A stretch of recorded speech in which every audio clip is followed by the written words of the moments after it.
गुज़िश्ता दिनों एक खबर ने रोंगटे खड़े कर दिए। खबर का खुलासा ये था कि मुआशरे के उबाश नौजवानों ने कैमरे वाले मोबाइल के जरिए लड़कियों की तस्वीर उतार कर इंटरनेट पर जारी कर दी।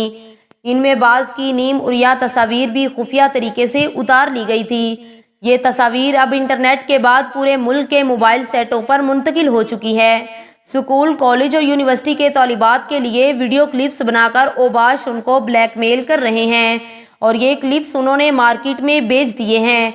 ये फहश तस्वीरें गंदा ज़हन रखने वालों की दिलचस्पी का सामान बनी हुई हैं, जबकि लड़कियों के वालिदैन और भाई जिंदा तरगोर हो चुके हैं। वो किसी को मुंह दिखाने के काबिल नहीं रहे। कितनी ही लड़कियों ने इस मोबाइल फ्रेंडशिप के झांसे में आकर उतरवाई गई तस्वीर के मंजर आम पर आ जाने पर खुदकुशी कर ली है। तालीमी अदारों में ज़ेर तालीम तालिबात खास तौर पर परेशान हैं और उनकी रातों की नींदें उड़ चुकी हैं। कैमरे वाला मोबाइल उनके लिए सुहान रूह और वबाले जान बन चुका है। दीन इस्लाम की रोशन तालीमात से बेबहरा ख़वातीन आम तौर पर नित नए फैशन करती हैं, बल्कि अगर यूं कहा जाए कि ये फैशन उनका ओढ़ना बिछोना और जीना मरना बन जाता है तो मुबालगा ना होगा।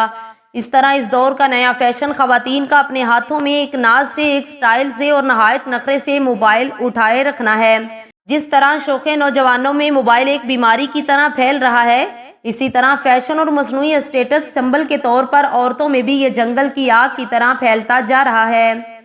हकीकत में मोबाइल आजकल ज़बान के जना का महूरो मरकज़ बन गया है और फिर इसके ज़रिए बहुत से अखलाकी जराइम जन्म ले रहे हैं, जिनका नतीजा आखिरकार तबाही और बर्बादी और बदनामी के सिवा कुछ नहीं।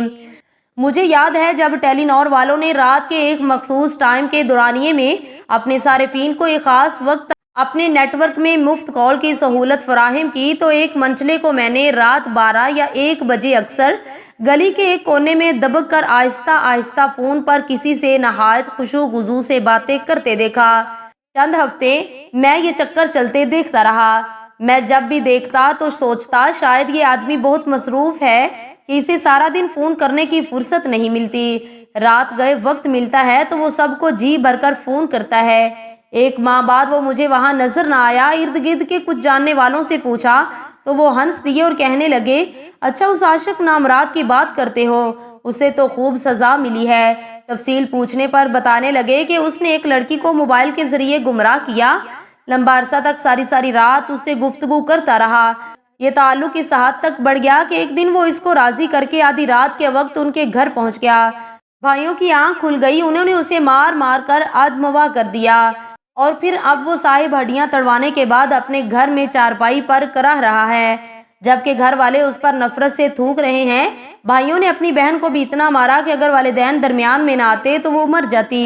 अब वो हस्पताल में भी ज़ेरे इलाज हैं। ऐ मेरी नादान बहन, अगर माँ बाप तुझ पर एतमाद करते हैं तो उनका ये यकीन कभी टूटने मत देना, उनकी चादर को कभी दागदार ना करना। ये दुनिया धोखे और फरेब की दुनिया है, इसके फरेब और धोखे में ना आ जाना। अल्लाह पाक सबको अपने हिफ्ज़ो अमान में रखे, आमीन।